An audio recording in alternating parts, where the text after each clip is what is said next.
वो भी उसको है ना लॉन्ग प्रेस करना पड़ता है।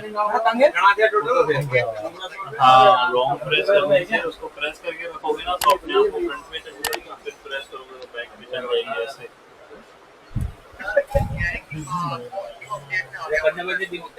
अच्छा ओके ओके ठीक है ओके।